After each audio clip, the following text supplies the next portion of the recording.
안녕하세요. 저는 대구에 사는 30대 초반 여자입니다. 제가 운영하는 공방에 오신 손님들의 추천으로 사연을 접하게 되었어요. 여러 사연을 듣다가 문득 저의 사연도 보내볼까 싶어 긴 사연을 보내봅니다. 남편과 제가 처음 만난 것은 제가 자주 가던 카페였어요. 고향을 떠나 취업을 위해 서울로 왔고 낯선 서울 땅에서 처음 단골이 된 카페. 저에겐 의미가 있는 곳이었어요. 그런 곳에서 처음 만나게 돼서 그랬던 걸까요? 그땐 왜 그 모든 일들이 운명 같은지 아마 사람 정이 고팠던 것 같기도 하네요. 남편을 처음 만난 날 전 늘 그랬듯이 아이스 바닐라 라떼를 받아들고 제 지정석으로 향하고 있었어요. 평소 그런 실수라곤 잘하지 않는 성격인데 그날따라 손에 기름이라도 발린 것인지 트레이가 미끄러지며 이미 자리를 잡고 있던 남편에게 쏟아져 버렸어요. 어머, 어떡해. 죄송해요. 괜찮으세요? 좀 차긴 한데 뜨거운 커피가 아니라 다행이네요. 전 괜찮아요. 멋을 낸 머리 위에 얹힌 얼음. 얼굴을 타고 내리던 바닐라 라떼는 어느새 남편의 새하얀 셔츠를 온통 연갈색으로 물들여 놓았더라고요. 진짜 죄송합니다. 와이셔츠 비싸 보이는데 일단 이걸로 닦으세요. 제가 건넨 휴지를 받아들고 괜찮다고 웃는 남편의 모습이 참 멋있어 보였어요. 비싸지 않다고 말하고 싶은데 그러기엔 좀 많이 비싸네요. 세탁비가 꽤 많이 나올 텐데. 얼마가 나오든 제가 드려야죠. 지워져야 할 텐데 안 지워지면 안 되는데. 요즘 기술 좋아요. 지워질 거니까 걱정하지 마세요. 셔츠 맡기고 연락드릴게요. 연락처 좀 주시겠어요? 그렇게 제 전화번호를 받아간 남편은 며칠 뒤 세탁비 영수증을 보내오며 세탁비 대신 햄버거를 사달라고 하더라고요. 카페 근처 땡땡집 햄버거를 좋아한다면서요. 전 알겠다고 했어요. 명품 셔츠는 세탁도 명품 세제로 하는지 세탁비도 비싸더라고요. 그 후 남편은 적극적으로 저에게 관심을 표시했고 저도 그런 남편이 나쁘지 않았어요. 저희는 자연스럽게 연인 사이로 발전했고 2년 연애 끝에 결혼했어요. 신혼여행은 아버님, 어머님이 계신 곳으로 가기로 했어요. 두 분은 호주에 살고 계셨는데 결혼식 때 잠시 오셨다가 결혼식이 끝나고 저희와 함께 호주로 돌아가셨어요. 저흰 시댁에서 시부모님들과 시간을 보내며 신혼여행을 즐겼고 일주일 뒤 한국으로 돌아왔어요. 결혼한 친구들의 이야기를 들어보면 시댁 때문에 머리가 아프다고들 하던데 전 시댁이 아주 멀리 있으니 신혼생활이 평화롭더라고요. 심지어 급한 일 아니면 연락도 말라고 하시니 평온함 그 자체더라고요. 단 한 가지만 빼고요. 늘 편안한 일생을 보내며 여유로운 저와는 달리 남편은 어딘가 모르게 불안해 보였어요. 꼭 쫓기는 사람처럼 말이죠. 제 앞에선 애써 밝은 척하지만 왜 여자는 딱 보면 알잖아요. 이 사람 무언가 숨기고 있다라는 걸. 처음엔 나에게 숨기고 있는 빚이 있나 싶더라고요. 신혼집은 남편이 해왔던 터라 집을 살 때 대출을 많이 내서 이자 때문에 걱정되어서 저러나 하는 생각이 들었어요. 전 남편이 말해주길 기다렸고 한 달 가까이 기다리던 전 결국 터져버렸습니다. 여보, 여기 앉아봐. 왜? 무슨 일 있어? 당신 표정이 너무 안 좋은데? 저는 제 안위를 걱정하는 남편의 손을 꽉 잡고 말을 했어요. 당신 무슨 일 있지? 나? 왜? 나 무슨 일 있대? 응, 당신 무슨 일 있어? 나 뭐 별일 없는데? 갑자기 왜 그래? 당신 호주 다녀오고 난 뒤부터 계속 이상해. 내가 이상하다고? 응, 딱 집어서 뭐가 이상하다고 말하긴 그런데 하여튼 이상해. 막 쫓기는 사람처럼 불안해 보인다고. 당신 혹시 빚 있어? 그래서 이자 갚기도 힘든 그런 상황이야? 전 진지한데 남편은 저를 보며 크게 웃더라고요. 왜 웃어? 난 진지한데. 아이, 기다려봐. 남편은 의아한 저를 두고 안방으로 들어가더니 손에 통장을 들고 나오더라고요. 그리곤 통장을 펼쳐 보이며 저에게 말했습니다. 자, 여기. 저번 주에 통장 정리했고 현재 잔액은 이 정도 돼. 날짜랑 금액 확인해봐. 저는 남편이 건네준 통장을 확인했고 잔액이 꽤 되더라고요. 아니다. 이걸로 봐. 이게 더 정확하니까. 남편은 확실히 안심시켜주고 싶었던 것인지 통장을 살펴보던 저에게 곧바로 거래은행 앱을 켜서 보여주더라고요.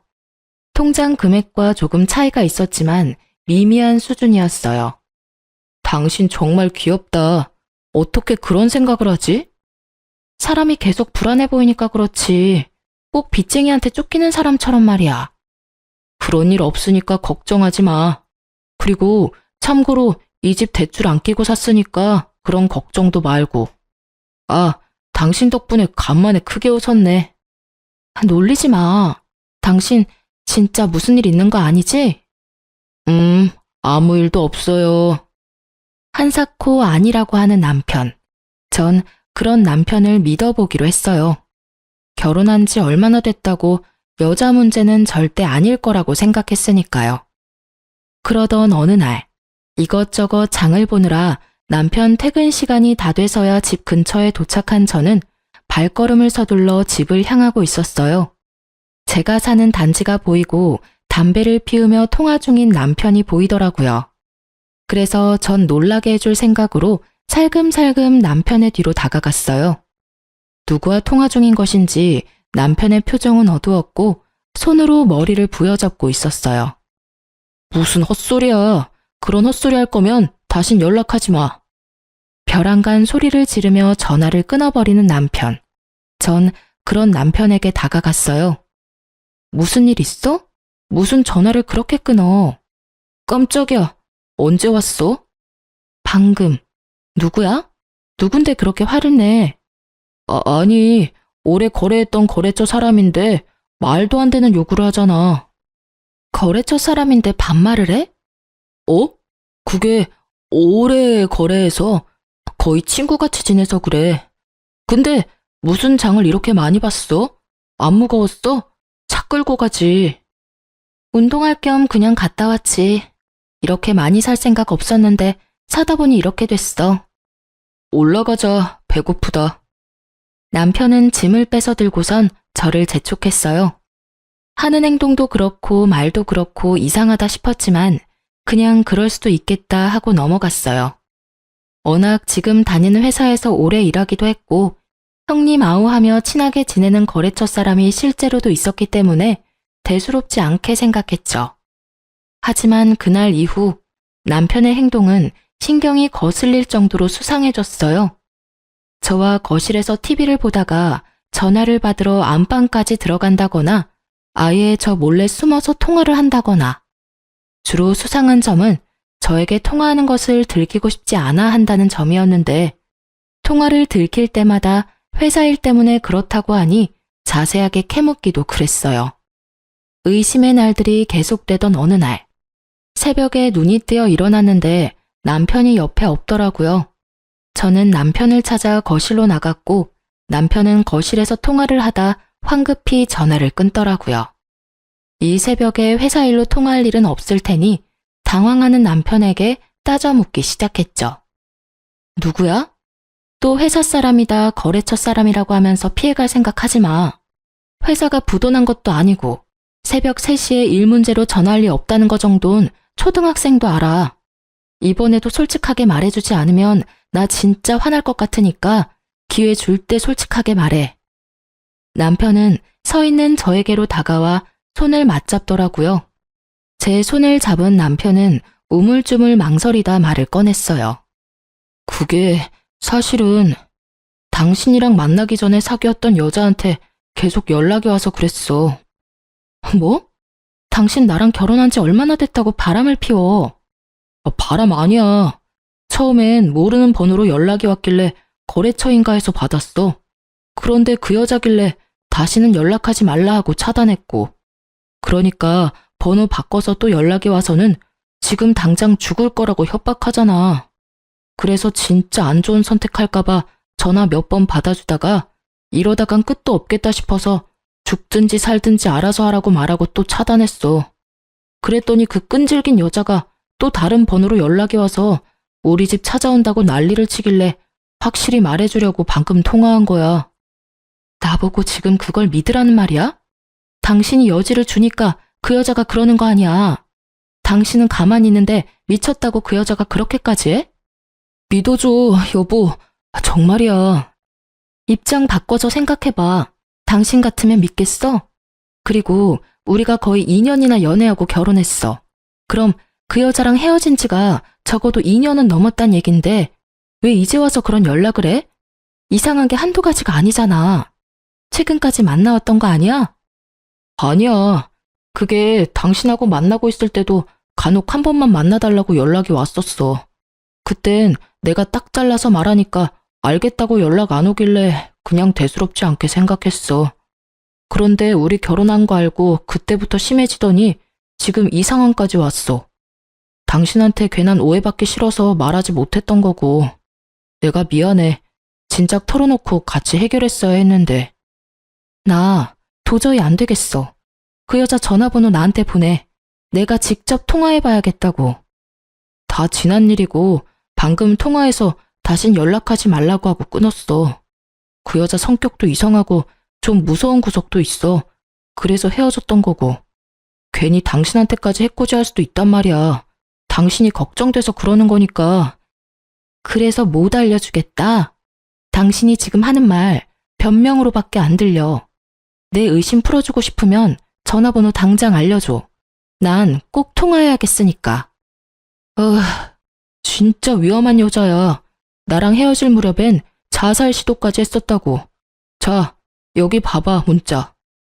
남편은 저에게 휴대폰을 들이밀었고 전 문자를 확인했어요. 거기엔 남편의 말대로 정상적인 사람이라면 보낼 수 없는 내용들이 있더라고요. 이게 다 뭐야? 당신 이럴까봐 내가 안 보여주려고 했는데 많이 놀랐지? 나도 어쩔 수 없이 통화했던 거야. 문자를 보는데 남편이 이해가 되더라고요. 거기엔 이런 내용들이 있었어요. 연락 받아. 연락 받아. 연락 받아. 또 번호 바꾸면 나 뛰어내릴 거야? 나 죽는다고 분명 경고했다. 내가 죽으면 다 당신 때문이야. 번호를 바꿔가며 온 문자엔 남편은 답장조차 하지 않았었고요. 저는 너무 놀랐고 휴대폰을 던지다시피 남편에게 돌려주었어요. 너무 놀란 나머지 의심은 둘째치곤 아무 생각조차 할 수 없었어요.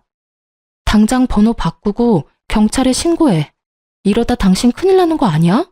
아니, 이 여자 당장 정신과 가야 될 수준인데? 알겠어. 알겠으니까 일단 당신부터 좀 진정하자. 당신 떨고 있어. 나 소름 돋았어. 당신 조심해서 다녀. 이러다 진짜 안 좋은 마음으로 당신 찾아올까봐 무섭다. 남편은 제 말에 알겠다며 고개를 끄덕였고 저는 그날 다시 잠들지 못했어요. 잠에 들지 못하니 생각이 많아졌고 생각이 많다 보니 잠에 들 수가 없더라고요. 그런 날은 점점 많아졌고 저는 예민해질 수밖에 없었어요. 혹시라도 남편이 몰래 저 여자를 찾아가 원하는 대로 다 들어주지는 않을까 싶더라고요. 한번 들기 시작한 의심은 꼬리에 꼬리를 물어 끝이 나지 않았고 어느 날부턴 남편의 손길조차 싫어지더라고요. 이미 제 머릿속엔 온갖 나쁜 상상으로 가득했어요. 남편은 저의 마음을 충분히 이해한다며 풀릴 때까지 기다려주겠다고 하더라고요. 그렇게 일주일 정도 지났을 무렵 남편은 저에게 얘기를 좀 나누자고 했어요. 아직 화 많이 났어? 날 믿지 못하는 거지?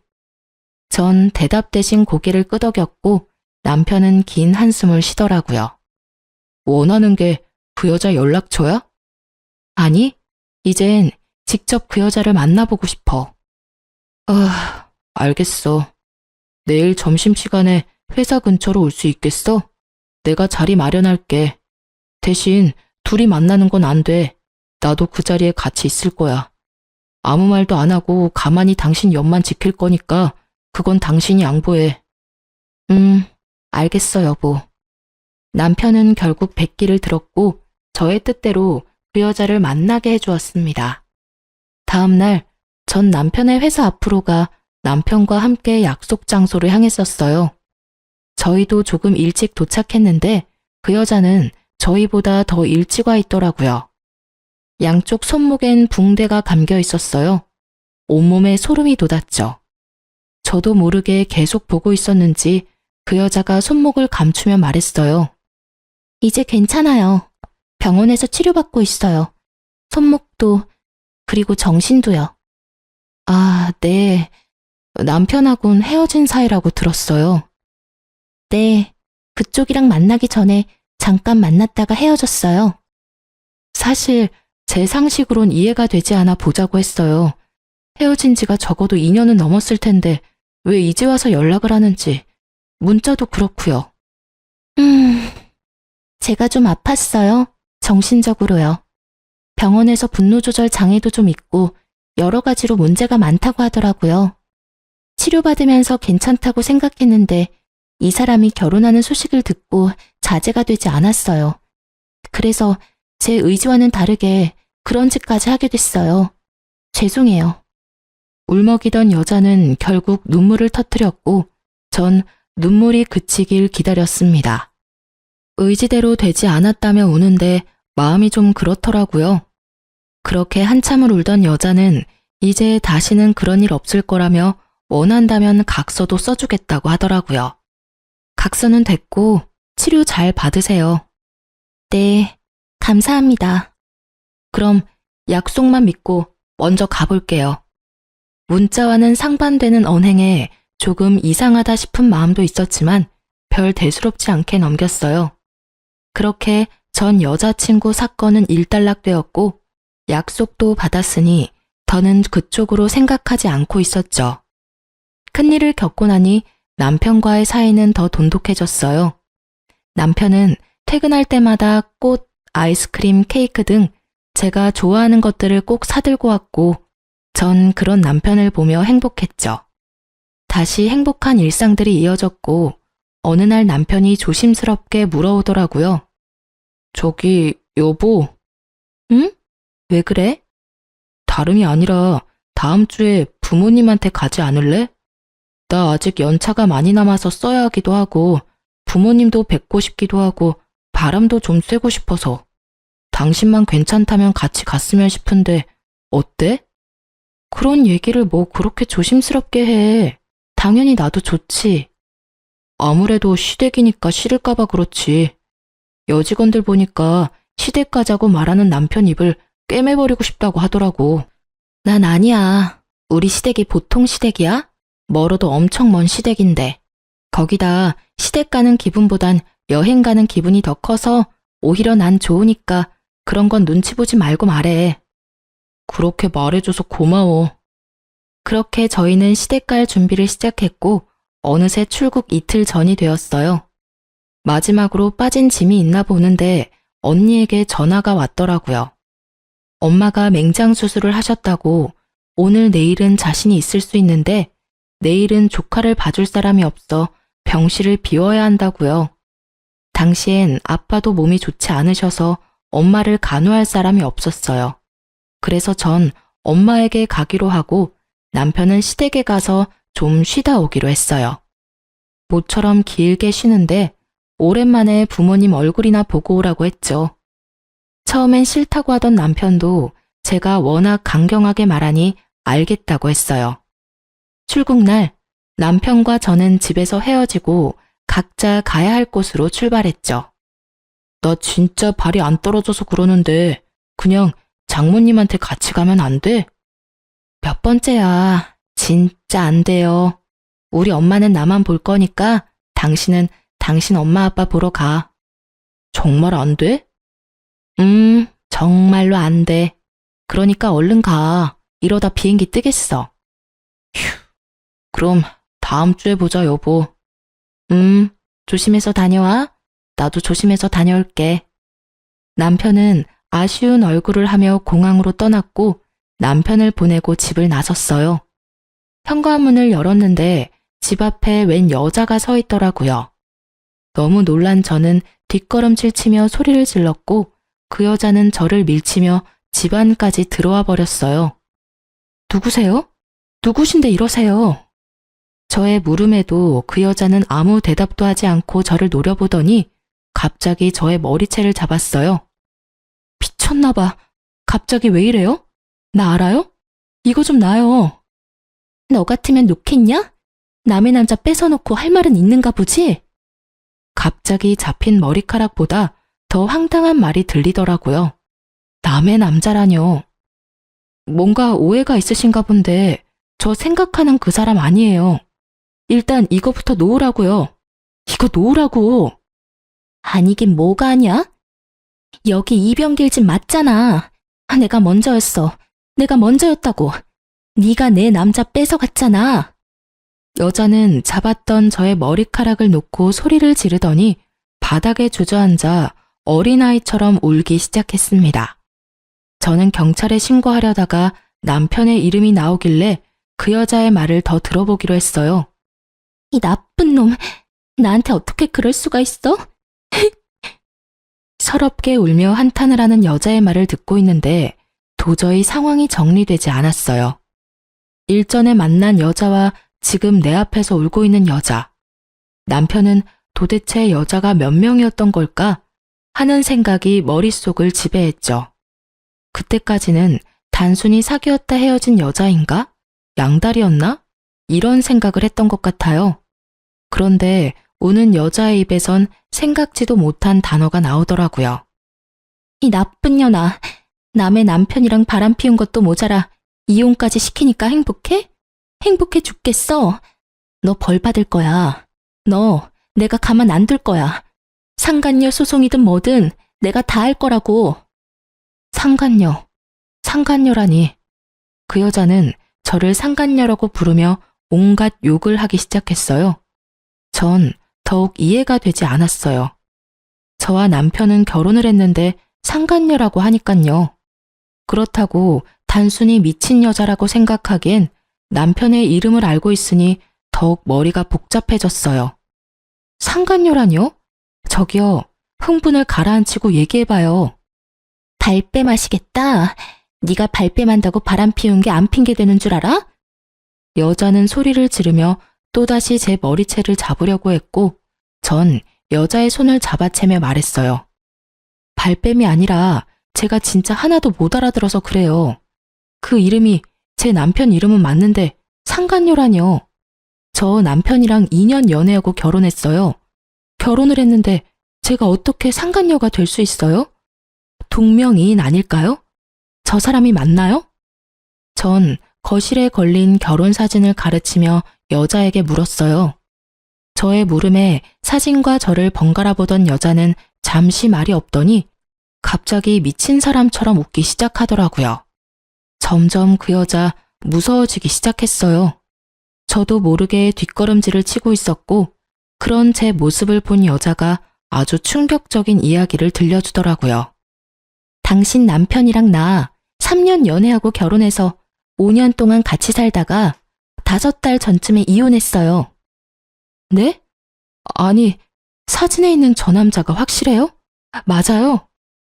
네, 맞아요. 같이 산 세월이 얼만데 못 알아볼까요? 확실해요. 갑자기 나타나 제 머리채를 잡은 이 여자는 남편의 전 부인이었어요. 저는 큰 충격에 휩싸였고 순간적으로 머리가 핑 돌더라고요.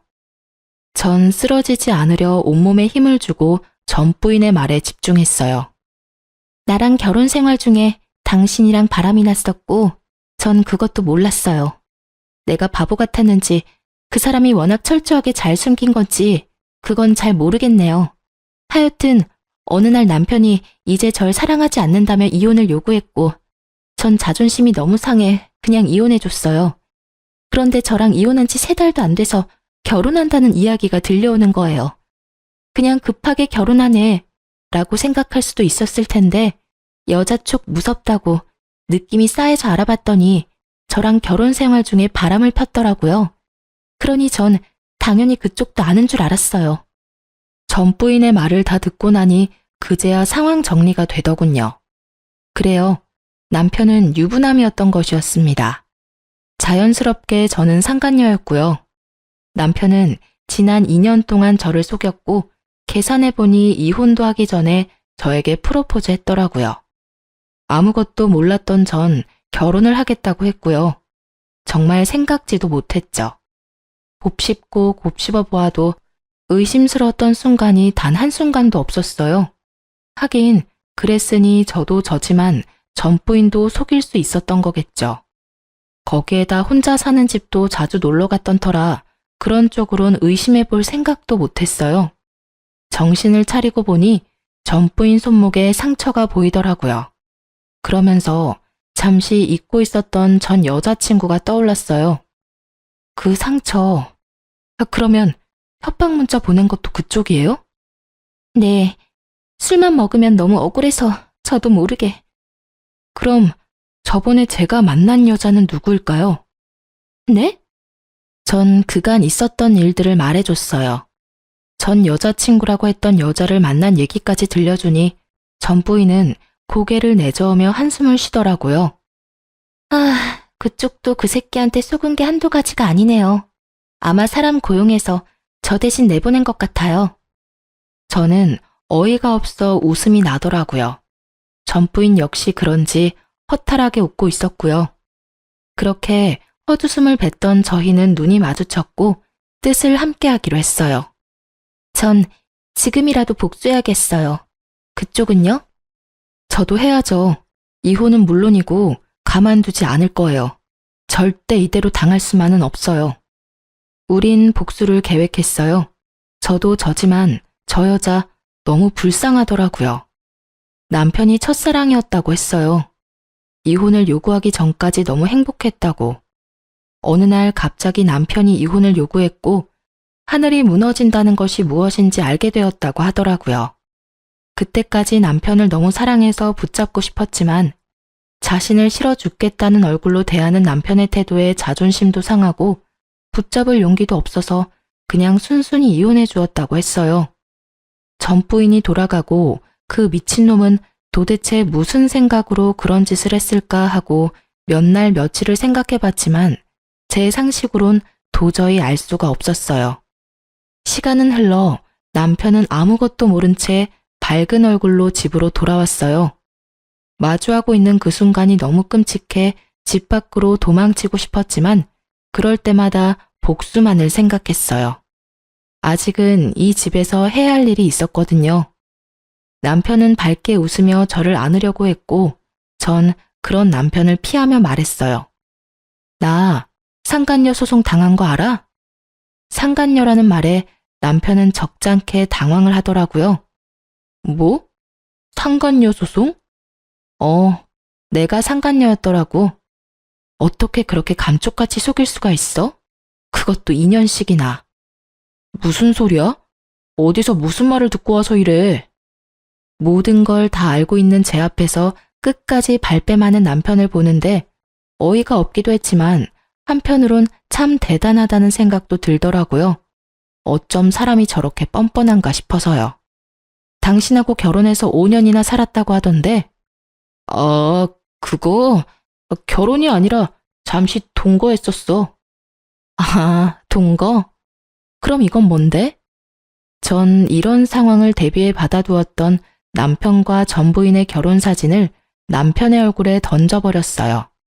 사진을 확인한 남편은 그제야 빠져나갈 곳이 없다는 것을 깨달았는지 빠르게 무릎을 꿇더라고요. 여보, 내가 미안해.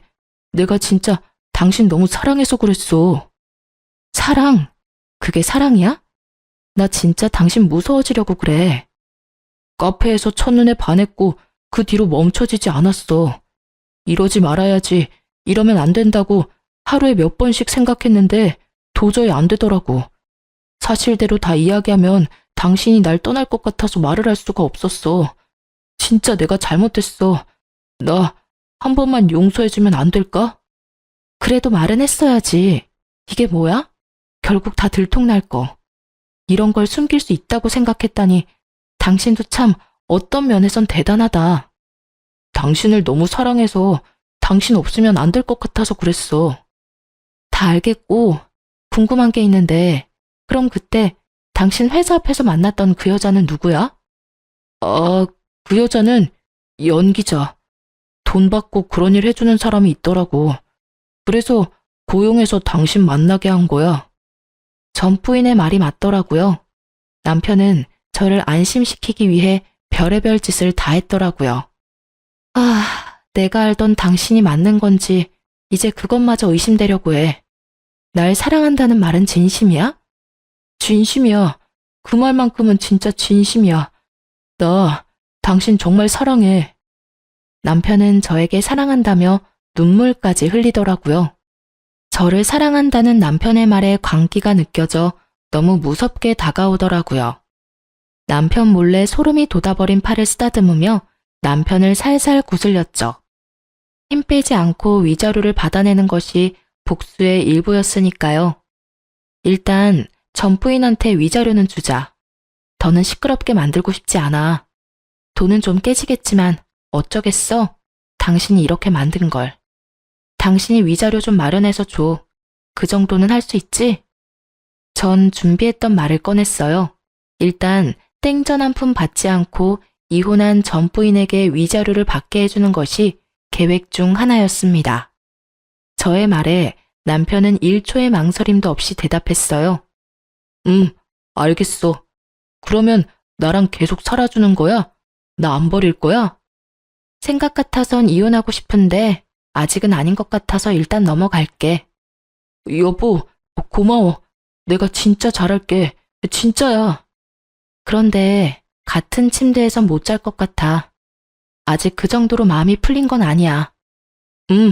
내가 소파에서 잘게. 그럼 됐지? 그럼 나는 먼저 들어갈게. 제가 진짜로 용서한 줄 알고 웃는 남편을 보고 있는데 표정 관리가 되지 않아 방으로 들어와 버렸어요. 생각 같아서 어디 하나 못 쓰게 만들어주고 싶은 걸 주먹을 꽉 쥐고 어찌나 참았는지 손바닥에 손톱 자국이 선명하더라고요. 전 끓어오르는 화를 누르며 남편이 잠들기를 기다렸어요. 남편은 새벽녘에나 잠이 들었고 전 살며시 나가 남편의 휴대전화를 들고 방으로 들어왔죠. 증거 수집을 위해서요. 사실 전 부인을 처음 만난 날 남편에 대해 들은 충격적인 사실이 또 있었어요. 그런데 이놈은 어디 갔나요? 아, 부모님한테요. 원래 같이 가기로 했는데 저한테 사정이 생겨서 저는 못 가고 남편만 갔어요. 그 더러운 놈, 오늘도 신나게 더러운 짓 하겠네요. 네? 그게 무슨 말이에요? 그 새끼 그거 혼자 호주 가면 젊은 여자들만 골라 꼬셔서는 물란하게 놀고 오는 거예요. 난 진작 눈치를 챘는데 그냥 눈 감아줬었고요. 아마 모르긴 몰라도 이번에도 가서 실컷 더러운 짓 하다 올 거예요, 아마. 설마. 네. 우연히 사진첩 동영상을 보게 됐는데 거기에 그간 여자들이랑 그런 짓 했던 동영상이 떡하니 있더라고요. 그걸 보고도 참고 살았으니 그놈의 사랑이 뭔지. 그땐 작정하고 한 여자랑 바람 피우는 것도 아니고 돌아가며 바뀌는 여자라 손을 쓰지도 않았어요. 미쳐도 단단히 미쳤었죠, 내가. 그럼 제가 그걸 빼돌려 볼게요. 그런데 패턴은 어쩌죠?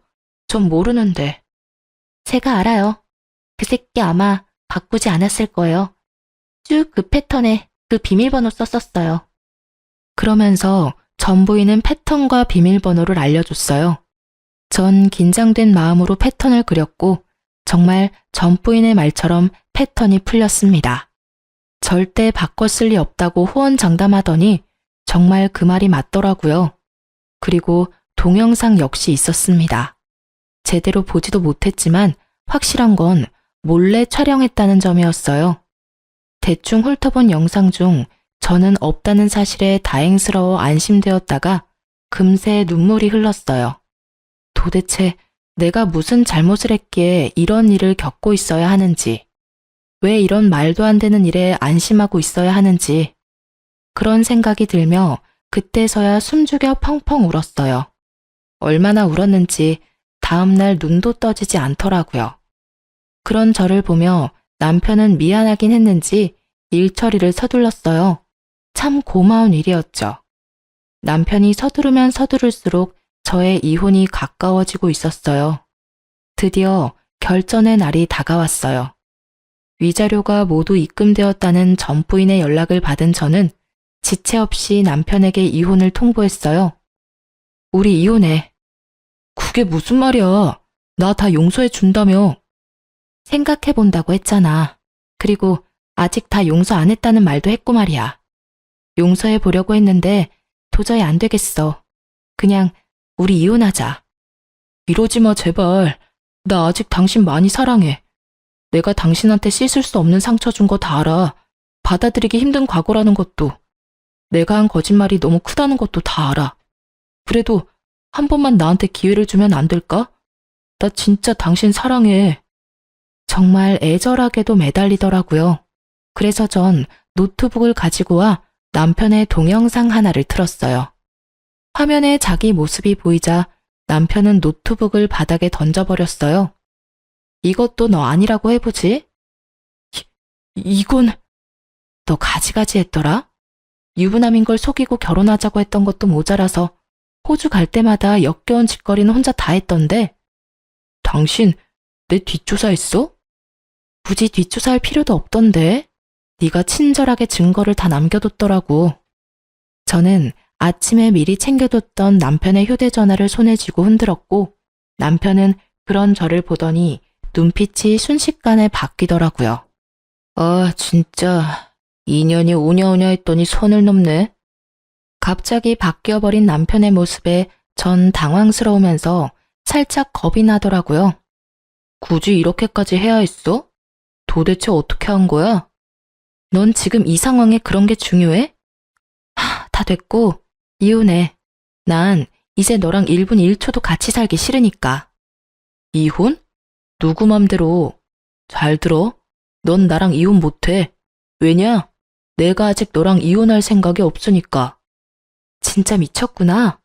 내가 무슨 네가 키우는 똥개라도 된 줄 아나 본데 네가 이혼할 생각이 없다고 해서 이혼을 못하는 게 아니야. 내가 하지 않는다는데 네가 무슨 수로 이혼을 하게? 여러 방법이 있지. 널 사기 결혼으로 고소할 수도 있고 이혼 소송을 걸 수도 있고 방법은 많으니까 걱정하지 말고 이혼할 준비나 해. 네가 이 집 밖으로 나갈 수 있을 것 같아? 전혀 다른 인격이 되어버린 남편을 보는데 이젠 정말 무섭더라고요. 이러다 정말 큰일 날 것 같다는 생각이 들며 집 밖으로 나가려는 그 순간 눈이 돌아버린 남편이 저의 손목을 확 낚아채 힘으로 제압했어요. 전 남편의 손에서 벗어나려 안간힘을 써봤지만 소용없었어요. 네가 힘으로 날 이길 수 있을 것 같아? 포기해. 다 포기하면 편해질 거니까. 포기? 웃기고 있네. 너나 포기하라고. 전 제 손을 잡고 있는 남편의 손을 확 물어버리고 남편이 고통스러워하는 사이 중요 부위를 있는 힘껏 차버렸어요. 상상도 못할 고통에 고꾸라진 남편은 말 그대로 바닥에 누워 구르더라고요. 전 이때다 싶었고 집 밖으로 도망치려고 했어요. 하지만 남편에게 발을 붙잡혔고 전 그대로 넘어지고 말았어요. 사연을 들어보면 저와 같은 몸싸움은 없는 것 같던데 그때 저흰 그야말로 멍멍이 싸움판이었어요.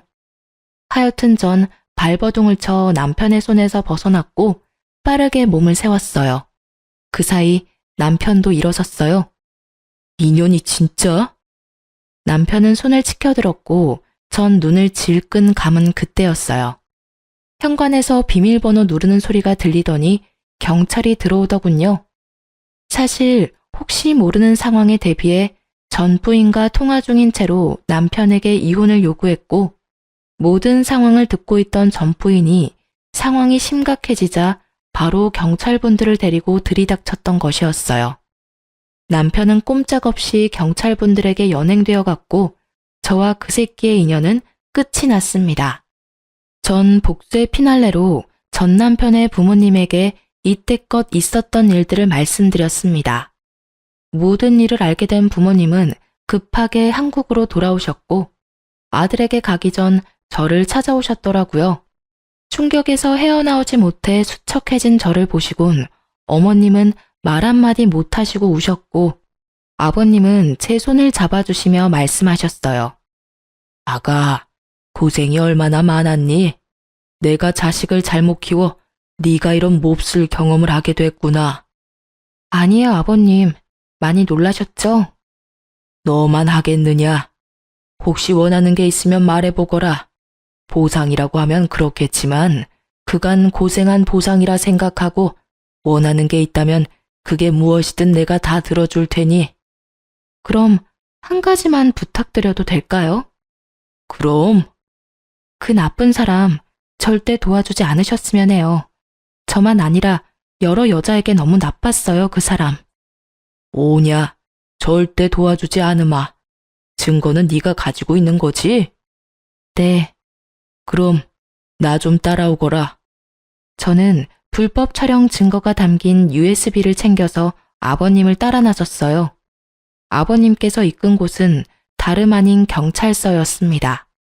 주저없이 경찰서로 들어간 아버님은 저에게 USB를 받아 자기 손으로 직접 아들을 신고했고 얼마 지나지 않아 경찰에 연락을 받은 전 남편이 허겁지겁 달려 들어오더라고요. 경찰서 안에 있는 저를 보고 눈이 돌아버린 전 남편은 아버님이 옆에 계신 줄도 모르고 저에게 욕을 퍼부었어요. 미친년이, 너 돌았어? 네가 무슨 짓을 한 건 줄 알아? 네가 이런다고 내가 뭐 깜빵이라도 갈 것 같아? 하나뿐인 아들 인생 우리 아버지가 망가지게 둘 것 같냐고. 경찰서가 떠나가라 소리를 치는데 그 꼴이 볼만하더라고요. 그 꼴을 보고 있던 아버님은 전 남편을 자신의 쪽으로 돌아세우고 뺨을 날려버리셨어요. 한 대로는 화가 풀리지 않으셨는지 전 남편이 뭐라 할 틈도 없이 여러 대 쉬지 않고 때리시더라고요. 이윽고 전 남편의 입과 코에서 피가 흘러나왔고 그제서야 손을 내리시고 말씀하셨어요. 난 앞으로 네 인생에 끼어들 생각 없다. 네 인생 네가 알아서 살아. 잘못이 있으면 벌을 받고 그래도 남은 잘못이 있다면 평생 빌면서 살아. 아버지. 아버지라 부르지도 말거라. 난 이제 자식 없는 셈 칠터이니 이때껏 내 자식이기에 누렸던 모든 것들 다시 거둬가마. 집, 차, 돈 모두. 그런 줄 알고 죗값 달게 받아. 범죄자의 거지가 되게 생긴 전 남편은 아버님께 무릎을 꿇고 싹싹 빌기 시작했어요. 아버지, 한 번만 살려주세요. 여기서 아버지가 저 버리시면 저 진짜 깜빵 가야 할 수도 있어요. 제발요. 2번 다시 실망하게 하지 않을 자신 있어요. 한 번만 더 믿어주세요. 네? 한 번만 더라. 만약 아가가 용서해준다면 내 다시 생각해보마. 아버님은 결정권을 저에게 넘기셨고 전 남편은 저와 육탄전을 벌인 것도 잊었는지 바닥에 머리를 쳐박고 용서를 빌더라고요.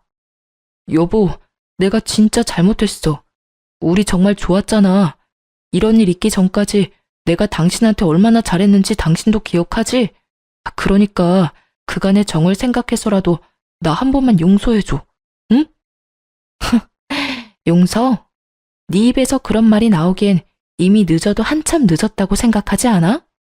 네가 지은 범죄가 몇 가지인지는 알아? 사기 결혼의 불법 동영상 촬영까지. 거기다 우리 몸싸움까지 한 건 기억하지?